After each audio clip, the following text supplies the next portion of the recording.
When your client leans forward, do you lean forward? When they speak quickly, do you speed up? When they use their hands, do you use yours? The answer isn't always yes, but it's not always no either. Welcome to the nuanced skill of matching and mirroring, where the line between connection and copying can make or break trust. These are real questions worth sitting with, because what we're really talking about here is connection. Do you naturally attune to your client's physical and energetic presence? Or do you stay locked in your own patterns regardless of where they are? Here's the thing, there's no single right answer for every moment. Sometimes you match, sometimes you don't. The skill is knowing when and how, and staying natural through all of it. Let's start with energy matching. This is about meeting your client where they are, not forcing them to match you. This is about genuine connection, not performance. High energy client, you can meet that enthusiasm and pace. Low reflective client, slow down with them. Honor their contemplative space. Why does this work? Because people feel more understood when you're in sync with their energy. It's that simple. When the client is getting more energetic, you want to get more energetic. When they're more reserved and quiet, you want to match that. It creates an unconscious sense of being on the same wavelength. Now let's talk about mirroring language, and this one is really important.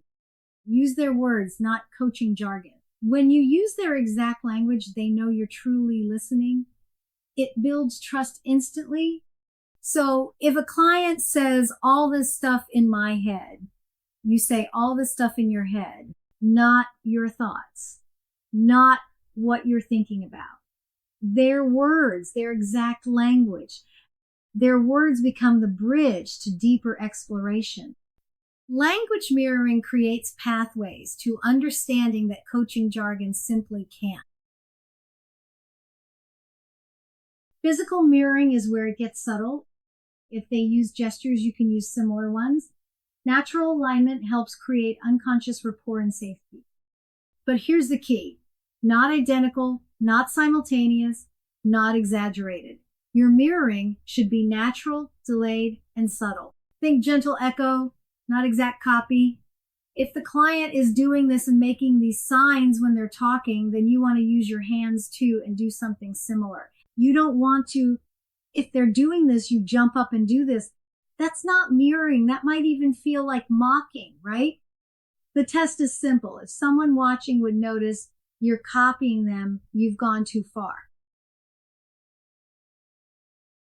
ICF marker 6.05 tells us we integrate the client's words, tone of voice, and body language to determine the full meaning of what the client is communicating. Notice what's embedded in that language. Full meaning. But here's the critical distinction I keep coming back to. Full meaning is for the client to understand, not for you to interpret or diagnose.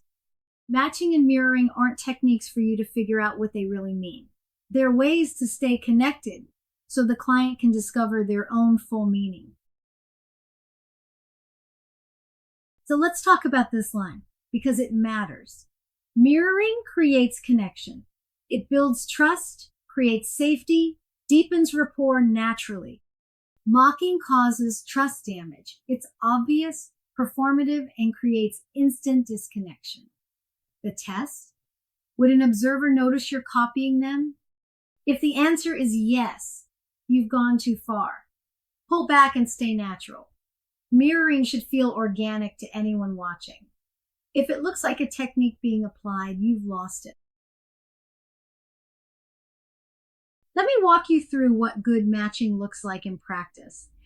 Your client is speaking slowly, processing deeply. They're really thinking through what they're saying. So what do?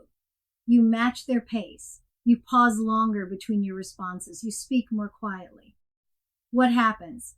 The client feels held. They feel understood. And connection deepens naturally. You didn't do anything dramatic. You didn't apply a technique. You simply met them where they were. And that made all the difference. Let me name some mistakes to watch for. First, staying in your own energy regardless of where your client is. If you're always high energy, always the same pace and intensity, you create disconnection with clients who are in a different space. Second, obvious.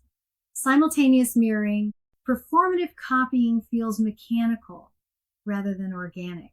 Clients notice even if they can't name what's wrong.